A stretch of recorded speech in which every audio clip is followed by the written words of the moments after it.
Couging it out. And I thought they did a good job of playing the game, and thought we had a 10-point lead there coming down the stretch, but Colorado is a good basketball team. Unfortunately, the schedule is what bit them. Having to start out with 3 games on the road is tough in this conference, and they just have not gotten their footing yet. They need that win. And to take us to the wire, Washington to the wire, Arizona State to the wire, on the road, that just tells you the character of their team. So the win for us just becomes huge. I've often talked about the growth potential of this team, and what I've meant by that is guys on that bench finding their games. Viante Daniels has been shooting like that every day in practice. He just hasn't done it in the games, and now here he comes. Can't say enough about Charles just relaxing and really finding himself and playing so well. But I still think there's more growth potential with us, just because we got Keith Langston sitting over there, who was our star in Italy, who's yet to find his game, and we just need to keep working. So to say we're there, nope, we still have work to do, and obviously with a big challenge ahead of us next week. But this was a huge win, just to come back from how badly we performed on Thursday, and I can't say enough about the students in the community to come back and support us. As badly as we may have let them down, we would not have won this game if that building wasn't on fire like it was. They gave us the energy down the stretch because we were really gassed. Some of those guys, the minutes they played, but I want to thank them for making sure. I do thank them for coming back to support us. Is the difference between this year's team and past teams their ability to respond to a loss like Wednesday's? Well, to come with energy? The first year, you got to realize you had 3 fifth-year seniors who had been through this stuff that had an opportunity. I felt like that team came at one point in time. They came and they were pretty good in some games. Last year's team, for the first time in my career, had a team that never came. They never came together. We never felt like we got them over the hump for whatever reasons. This year's team came together in Italy, and they've had some tough games, some tough losses and everything, but they've never fallen apart. They continue to let us coach them. And the poise that they're starting to show is just about their character, the fact that they've not pointed fingers, they've stayed together, they have great chemistry. And when you do that, you grow teams throughout the course of the year. So this team is coming together to where they can handle themselves. So, 2 back-to-back weekends of just having incredible losses on a Thursday and Wednesday, and then bouncing back to have incredible games, I think it just speaks volumes about their character. Viante's minutes have been up the last 4 games. What have you been seeing from him, and were you expecting him to have an offensive performance like this? His minutes have been up the last few games because Charles was kind of off his game. So in being off his game, it's giving Viante a chance to play. I mean, I think coming out of the Cal weekend, he had 63 minutes, but only 1 bucket. And we talked about that this week, and he just flat out lit it up the last few days in practice, and I thought he performed extremely well. He is a tremendous shooter, but the thing I was proud of is he defended well also. So he gave us an opportunity to put points on the board and rest a guy like Ike and Malachi at key times in the game.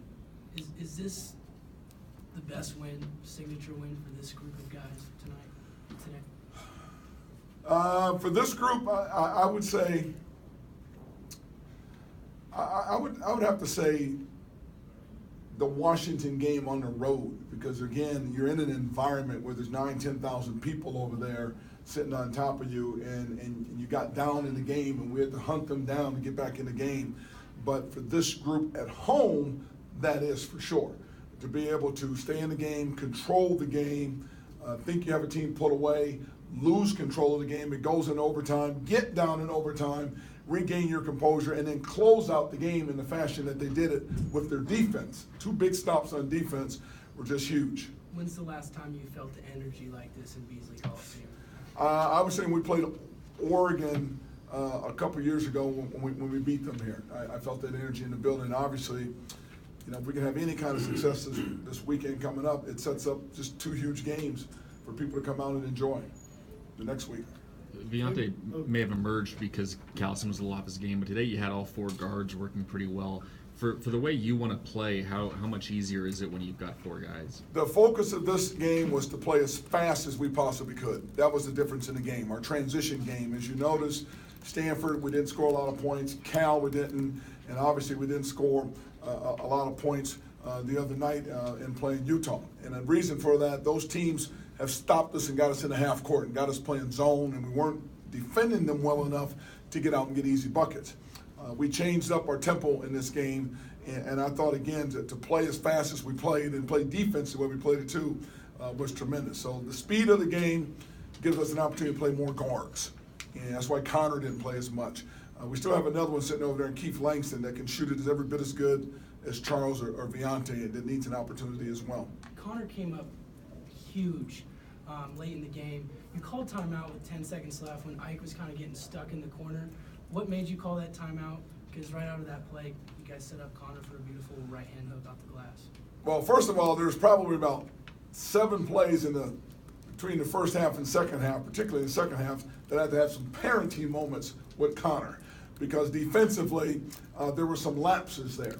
For him to take the chewing, sit on the bench, call his number in overtime to tie the game, it tells you again how much growth he has as an individual and how much trust and love I have in him to be able to do that. And then the timeout was called because we wanted to control our defense. So anytime you score like that late, we called the timeout to get Connor off the floor, put Robo back on the floor, and get a team on the floor that could switch. And I thought it caught them off guard, to press them a little bit, switch a little bit. It really took them out of the play they wanted to run. Were you ever concerned with the amount of minutes you were playing Josh or Ike both getting over 40, or was it like the adrenaline getting them through it? I'll say it again. In their case, they're 21, 22. So you young people have a lot more energy than us guys. So the minutes don't bother me because they can handle it. We don't wear them out in practice. The games kind of continue to condition them while they're playing in the games. I had a team at Oregon where we played 6-7 deep, and they were the same way, right to an Elite Eight, playing 35 to 40 minutes a game. So I don't too much worry about that. I really let them tell me when they need a blow, and I'm always questioning, do you need a minute, do you need a minute, do you need a minute? But you got to understand, there are between us and them, in media, there's probably 16 timeouts in a game. That's a lot of stoppage in a game, as well as your fouls and loose balls, dead balls. They get opportunities to rest, so I'm not too worried about that. There's a play where Charles had the step back jumper, kind of hit every part of the hoop before going in. I think you said don't pull up or something like that. Can you kind of take us through that play?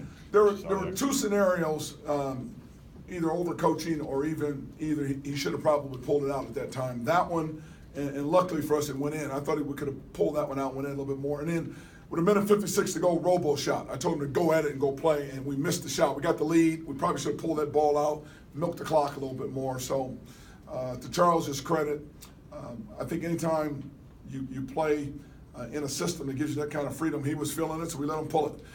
The only one I really wish he had done with 7 seconds to go. That should have been to the hole, put the pressure on officials to call a call rather than shooting a 35-footer in front of your coach when he's yelling you to drive. But it all worked itself out. As a coach, how rewarding is it to see your team leading all second half, they lose the lead, come back in overtime, and get the victory? It's extremely rewarding, particularly here at our school where we've not had a lot of success, to see this team grow up, handle itself, not coog it, stay in there, dig out games, come back from bad losses, have the character to show up and play again, respond to coaching, teaching.